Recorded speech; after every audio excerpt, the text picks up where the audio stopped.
Price lord. ದೇವರ ಅತಿ ಪರಿಶುದ್ಧ ನಾಮಕ್ಕೆ ಸ್ತೋತ್ರವಾಗಲಿ. ಮತ್ತೊಂದು ದಿನವನ್ನು ಕಾಣುವಂತೆ ದೇವರು ನಮಗೆ ಸಹಾಯ ಮಾಡಿದ್ದಕ್ಕಾಗಿ ಸ್ತೋತ್ರ. ಆತನು ಮಾಡಿದ ಎಲ್ಲ ಉಪಕಾರಗಳಿಗಾಗಿ, ಎಲ್ಲ ಆಶೀರ್ವಾದಗಳಿಗಾಗಿ ದೇವರಿಗೆ ಸ್ತೋತ್ರವನ್ನು, ಮಹಿಮೆಯನ್ನು ಸಲ್ಲಿಸ್ತೇನೆ. ಇಂದಿನ ವೇದ ಅಧ್ಯಯನಕ್ಕಾಗಿ ಒಂದು ವಾಕ್ಯವನ್ನು ಓದಿಕೊಳ್ಳೋಣ. ನ್ಯಾಯಸ್ಥಾಪಕರುಗಳ ಪುಸ್ತಕ 6ನೇ ಅಧ್ಯಾಯ 16ನೇ ವಾಕ್ಯ. ಯೆಹೋವನು ಅವನಿಗೆ, ನಾನು ನಿನ್ನ ಸಂಗಡ ಇರುವುದರಿಂದ ನೀನು ಮಿದ್ಯಾನ್ಯರೆಲ್ಲರನ್ನು ಒಬ್ಬ ಮನುಷ್ಯನನ್ನೂ ಎಂಬಂತೆ ಸಂಹರಿಸಿಬಿಡುವಿ ಅಂದನು. ಇಸ್ರಾಯೇಲ್ ಮಕ್ಕಳ ಜೀವಿತವು ನ್ಯಾಯಸ್ಥಾಪಕರ ಕಾಲದಲ್ಲಿ ಒಂದು ರೀತಿಯಲ್ಲಿ ಆಶೀರ್ವಾದಕರವಾಗಿ, ವೇದನಾಜನಕರವಾಗಿ, ನಿರಾಶಾಜನಕವಾಗಿರುವಂಥದ್ದನ್ನು ನಾವು ನೋಡಬಹುದು. ಯಾಕೆಂದರೆ ದೇವರಲ್ಲಿ ಆಶ್ರಯಿಸುವಂತಹ ಅವರನ್ನು ದೇವರು ಕಾಪಾಡ್ತಾ ಇದ್ದರು. ದೇವರು ರಕ್ಷಿಸಿದಂತಹ ನಂತರ ಅವರು ದೇವರಿಂದ ದೂರ ಆಗ್ತಾಯಿದ್ರು. ಆಗ ಶತ್ರುಗಳ ಕೈಗೆ ಒಪ್ಪಿಸ್ತಾ ಇದ್ರು. ಶತ್ರುಗಳು ಅವರನ್ನು ಇಕ್ಕಟ್ಟಿಗೆ ಸಿಲುಕಿಸಿದಾಗ ಮತ್ತೆ ಮೊರೆ ಇಡ್ತಾರೆ. ಅವ್ರನ್ನ ರಕ್ಷಿಸುವುದಕ್ಕಾಗಿ ದೇವರು ಮತ್ತೊಬ್ಬ ನ್ಯಾಯಸ್ಥಾಪಕರನ್ನು ಎಬ್ಬಿಸ್ತಾರೆ. ಈ ರೀತಿ ಒಂದು ರೀಸೈಕಲ್ ಥರ ನಡೀತಾ ಇರುವಂತಹ ಒಂದು ಘಟನೆ ನೋಡ್ತೇವೆ. ಈ ಸಮಯದಲ್ಲಿ ಮಿದ್ಯಾನ್ಯರ ಕಾಟದ ನಿಮಿತ್ತ ಬಹಳ ವೇದನೆಯನ್ನು ಅನುಭವಿಸಿದಂತಹ ಇಸ್ರಾಯೇಲ್ ಮಕ್ಕಳ ಜೀವಿತದಲ್ಲಿ ದೇವರು ಗಿದ್ಯೋನನಿಗೆ ಅಭಿಷೇಕ ಮಾಡುವುದನ್ನು ನಾವು ನೋಡ್ತೇವೆ. 6ನೇ ಅಧ್ಯಾಯ ನಾವು ನೋಡುವಾಗ ದೇವರು ಮಿದ್ಯಾನನ ವಿರುದ್ಧವಾಗಿ ಯುದ್ಧ ಮಾಡುವುದಕ್ಕಾಗಿ ಗಿದ್ಯೋನನನ್ನು ಆರಿಸಿಕೊಳ್ಳುವುದಾಗಿ ನಾವು ನೋಡಬಹುದು. ಅದರ 12ನೇ ವಾಕ್ಯದಲ್ಲಿ, ಯೆಹೋವನ ದೂತನು ಗಿದ್ಯೋನನಿಗೆ ಪ್ರತ್ಯಕ್ಷನಾಗಿ ಅವನಿಗೆ, ಪರಾಕ್ರಮಶಾಲಿಯೇ, ಯೆಹೋವನು ನಿನ್ನ ಸಂಗಡ ಇದ್ದಾನೆ, ನೀನು ಹೋಗು, ಯುದ್ಧ ಮಾಡು, ನೀನು ಜಯಶಾಲಿ ಆಗ್ತೀಯ ಎಂಬುದಾಗೆಲ್ಲ ಹೇಳಿದಾಗ ಅವನು ಹೇಳ್ತಾ ಇರೋದೊಂದು ಮಾತು 15ನೇ ವಾಕ್ಯದಲ್ಲಿ, ಆಗ ಗಿದ್ಯೋನನು ಆತನಿಗೆ, ಸ್ವಾಮಿ, ನಾನು ಇಸ್ರಾಯೇಲರನ್ನು ರಕ್ಷಿಸುವುದು ಹೇಗೆ? ಮನಸ್ಸೆ ಕುಲದಲ್ಲಿ ನನ್ನ ಮನೆಯು ಕನಿಷ್ಠವಾದದು ಮತ್ತು ನಾನು ನಮ್ಮ ಕುಟುಂಬದಲ್ಲಿ ಅಲ್ಪನು ಅಂತ ಹೇಳ್ತಾನೆ. ಅವನು ಹೇಳ್ತಾನೆ, ಸ್ವಾಮಿ, ಇಸ್ರಾಯೇಲ್ನಲ್ಲಿ ನನ್ನ ಕುಲ ಬಹಳ ಕನಿಷ್ಠವಾದಂತಹ ಕುಟುಂಬ. ಮನಸ್ಸೇ ಆ ಕುಲದಲ್ಲಿ ನನ್ನ ಮನೆ ಕನಿಷ್ಠವಾದದ್ದು. ನನ್ನ ಕುಟುಂಬದಲ್ಲಿ ಕನಿಷ್ಠವಾದಂತಹ ಕುಟುಂಬದಲ್ಲಿಯೇ ನಾನು ಇನ್ನೂ ಅಲ್ಪನಾಗಿ ನಿಂತಿದ್ದೇನೆ. ನಾನು ಹೇಗೆ ರಕ್ಷಿಸಲಿ? ನಾನು ಹೇಗೆ ಇಷ್ಟು ದೊಡ್ಡ ಕಾರ್ಯ ಮಾಡಲಿ? ಯಾಕೆ? ಕುಟುಂಬ ಶ್ರೇಷ್ಠರಾದವರು ಅನೇಕರಿದ್ದಾರೆ, ಬಲಶಾಲಿಗಳು ಅನೇಕರಿದ್ದಾರೆ, ಕುಟುಂಬ ಉನ್ನತವಾದ ಕುಟುಂಬದಲ್ಲಿರುವವರಿದ್ದಾರೆ, ಅದೇ ರೀತಿಯಲ್ಲಿ ಕುಟುಂಬದಲ್ಲಿ ಉನ್ನತರಾದವರಿದ್ದಾರೆ, ರಣಶೂರರಿದ್ದಾರೆ. ಆದರೆ ನನ್ನಿಂದ ಹೇಗೆ ಸಾಧ್ಯ ಎಂಬುದಾಗಿ ಅವನು ಕೇಳ್ತಾ ಇದ್ದಾನೆ. ಆಗ ದೇವರು ಹೇಳ್ತಾ ಇದ್ದಾರೆ, ನಾನು ನಿನ್ನ ಸಂಗಡ ಇರುವುದರಿಂದ ನೀನು ಒಬ್ಬ ಮನುಷ್ಯನ ಥರ ಮಿದ್ಯಾನ್ಯರೆಲ್ಲರನ್ನ ನಾಶ ಮಾಡ್ತೀಯ.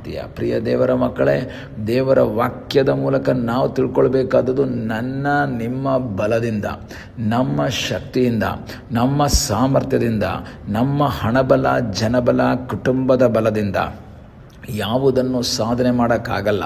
ಅನೇಕ ಸಂದರ್ಭದಲ್ಲಿ ನಾವು ತಿಳ್ಕೊಳ್ತೀವಿ, ನನ್ನ ಕುಟುಂಬ ಶ್ರೇಷ್ಠವಾಗಿದ್ದರಿಂದ, ನಮ್ಮ ಅಪ್ಪ ಆಸ್ತಿ ಮಾಡಿಟ್ಟಿದ್ದರಿಂದ, ಅಥವಾ ನಮ್ಮ ಅಪ್ಪ ನನಗೆ ಚೆನ್ನಾಗಿ ಓದಿಸಿದ್ದರಿಂದ, ಒಳ್ಳೆಯ ಕೆಲಸ ಸಿಕ್ಕಿ ನಾನಿವತ್ತು ಉನ್ನತವಾಗಿ ಒಳ್ಳೆಯ ರೀತಿಯಲ್ಲಿ ಸೆಟ್ಲಾಗಿದ್ದೇನೆ ಎಂಬುದಾಗಿ ತಿಳ್ಕೊಬೋದು. ನೋ, ದೇವರ ಸಹಾಯವಿಲ್ಲದೆ ಈ ಲೋಕದಲ್ಲಿ ಯಾರೂ ಮುಂದೆ ಬರುವುದಕ್ಕೆ ಸಾಧ್ಯವಿಲ್ಲ. ಒಂದು ವೇಳೆ ಒಳ್ಳೆಯ ಎಜುಕೇಷನ್ ನಿಮಗೆ ಸಿಕ್ಕಿರಬಹುದು, ಒಳ್ಳೆ ರೀತಿ ನಿಮ್ಮ ಪೇರೆಂಟ್ಸ್ ನಿಮ್ಮನ್ನು ಬೆಳೆಸಿರ್ಬೋದು, ಅದೆಲ್ಲ ಸರಿನೇ. ಆದರೆ ಅದರ ಹಿಂದೆ ದೇವರ ಸಹಾಯ ಇದೆ ಎಂಬುದನ್ನು ಮರೆಯಬಾರ್ದು. ನಾವು ಒಂದು ರೀತಿಯಲ್ಲಿ ಯೋಚನೆ ಮಾಡುವಾಗ ಕುಟುಂಬ ಯಾವುದೇ ರೀತಿಯಲ್ಲಿದ್ದರೂ ಸಹ ಎಷ್ಟೋ ವ್ಯಕ್ತಿಗಳು ನೋಡ್ತೇವೆ, ತಿರಸ್ಕರಿಸಲ್ಪಟ್ಟಂತಹ ಕುಟುಂಬಗಳಲ್ಲಿ, ತಿರಸ್ಕರಿಸಲ್ಪಟ್ಟಂತಹ ಜನರ ಮಧ್ಯದಲ್ಲಿ ಇದ್ದಂತಹ ವ್ಯಕ್ತಿಗಳನ್ನು ಉನ್ನತವಾಗಿ ನಡೆಸಿದಂತಹ ಒಬ್ಬ ದೇವರಿದ್ದಾನೆ. ಉನ್ನತ ಮಟ್ಟಕ್ಕೆ ನಡೆಸಿದಂತಹ ಒಬ್ಬ ಕರ್ತನಿದ್ದರೆ ಈ ಬೆಳಗಿನ ಸಮಯದಲ್ಲಿ ಕರ್ತನ ಸನ್ನಿಧಾನದಲ್ಲಿ ಹೇಳಬೇಕು, ದೇವರೇ, ನನ್ನ ಸ್ಥಿತಿಗಿಂತ, ನನ್ನ ಇವತ್ತಿನ ಸ್ಥಿತಿಗಿಂತಲೂ ಬದಲಾಗಿ ಅದ್ಭುತವನ್ನು ಮಾಡುವ ಸರ್ವಶಕ್ತನಾದ ದೇವರು ನೀನು ನಮಗಾಗಿ ಇರುವುದಕ್ಕಾಗಿ ನಿನಗೆ ಸ್ತೋತ್ರ ಸ್ವಾಮಿ. ಹೌದು ಪ್ರಿಯ ದೇವರ ಮಕ್ಕಳೇ, ನಿನ್ನ ಕುಟುಂಬದ ಸ್ಥಿತಿ ಯಾವುದೇ ರೀತಿ ಇರಬಹುದು. ಒಂದು ವೇಳೆ ಕನಿಷ್ಠ ಕುಟುಂಬವಾಗಿ ತಿರಸ್ಕರಿಸಲ್ಪಟ್ಟ ಗಿದ್ಯೋನನ ಹಾಗೆ ಯಾವುದಕ್ಕೂ ಪ್ರಯೋಜನವಿಲ್ಲದಂಥ ಕುಟುಂಬದಿಂದ ಬಂದಿರುವಂಥ ವ್ಯಕ್ತಿಯಾಗಿರಬಹುದು. ಆದರೆ ಈ ಬೆಳಗ್ಗೆ ದೇವರು ಹೇಳುವಂಥದ್ದೇನು ಅಂದರೆ, ನಾನು ನಿನ್ನ ಸಂಗಡ ಇರೋದರಿಂದ, ನಾನು ನಿನ್ನ ಜೊತೆಯಲ್ಲಿರುವುದರಿಂದ, ನಾನು ನಿನ್ನ ಸಂಗಡ ಇದ್ದು ನಿನ್ನನ್ನು ಬಲಪಡಿಸುವುದರಿಂದ, ಮಿದ್ಯಾನ್ಯರು ದೊಡ್ಡದಾಗಿ ನೀನು ನೆನೆಸ್ಕೋಬೇಡ, ನೀನು ಸಣ್ಣವನು ಅಂತ ನೆನೆಸ್ಕೋಬೇಡ.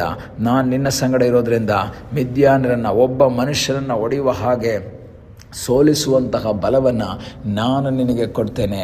ಈ ಬೆಳಗ್ಗೆ ಆ ಒಂದು ಮಾತನ್ನು ದೇವರು ನಮಗೆ ಹೇಳ್ತಾ ಇದ್ದಾರೆ. ಹೌದು, ನಾನು ನಿನ್ನ ಸಂಗಡ ಇರೋದ್ರಿಂದ, ನಾನು ನಿನ್ನ ಜೊತೆಯಲ್ಲಿರೋದ್ರಿಂದ ನೀನಿವತ್ತು ಭಯಪಡ್ತಿರುವ, ಯಾರಿಗೆ ಭಯಪಟ್ಟು ನೀನು ದ್ರಾಕ್ಷೆ ಆಲೆಯಲ್ಲಿ ನೀನು ಈ ಗೋಧಿಯನ್ನು ಬಡಿತಾ ಇದ್ದೀಯೋ, ನೀನು ಆ ಸ್ಥಳದಲ್ಲಿಯೇ ನಿನ್ನ ಆ ಭಯವನ್ನು ನೀಗಿಸಿ ನಿನ್ನನ್ನು ಪರಾಕ್ರಮಶಾಲಿಯಾಗಿ ನಿನ್ನನ್ನು ಮುಂದೆ ನಡೆಸಿ, ಯಾರಿಗೆ ಭಯಪಡ್ತಾ ಇದೆಯೋ ಅದೇ ಮಿದ್ಯಾನರನ್ನು ಸೋಲಿಸುವಂಥ ಬಲವನ್ನು ನಾನು ನಿನಗೆ ಕೊಡ್ತೇನೆ ಎಂಬುದಾಗಿ ದೇವರು ಗಿದ್ಯೋನನಿಗೆ ವಾಗ್ದಾನ ಮಾಡ್ತಾರೆ. ಈ ಬೆಳಗ್ಗೆ ದೇವರು ನಮಗೆ ಹೇಳ್ತಾರೆ, ನೀನು ಯಾವುದಕ್ಕೆ ಭಯಪಡ್ತಾ ಇದೆಯೋ, ಯಾವುದು ನಿನ್ನ ಜೀವಿತದಲ್ಲಿ ಭಯ ಹುಟ್ಟಿಸ್ತಾ ಇದೆಯೋ ಅದರ ಮೇಲೆ ಜಯವನ್ನು ಕೊಡುವ ಶಕ್ತನಾದ ಒಬ್ಬ ದೇವರು ನಿನಗಾಗಿ ಜೀವಿಸ್ತಾ ಇದ್ದಾನೆ. ಆದರೆ ನೀನೇನು ಮಾಡಬೇಕು? ದೇವರೇ, ನಿನ್ನ ಸಾನ್ನಿಧ್ಯ ನನ್ನ ಸಂಗಡ ಬೇಕು, ನೀನು ನನ್ನ ಜೊತೆ ಇದ್ದರೆ ದೇವರೇ ನನಗೆಲ್ಲವೂ ಸಾಧ್ಯ ಎಂಬುದಾಗಿ ದೇವರ ಸನ್ನಿಧಾನದಲ್ಲಿ ನಮ್ಮನ್ನೇ ಸಮರ್ಪಿಸಿಕೊಳ್ಳುವಾಗ ನಮ್ಮ ಸಂಗಡ ದೇವರಿದ್ದು ನಮ್ಮನ್ನು ಬಲಪಡಿಸುವನಾಗಿದ್ದಾನೆ,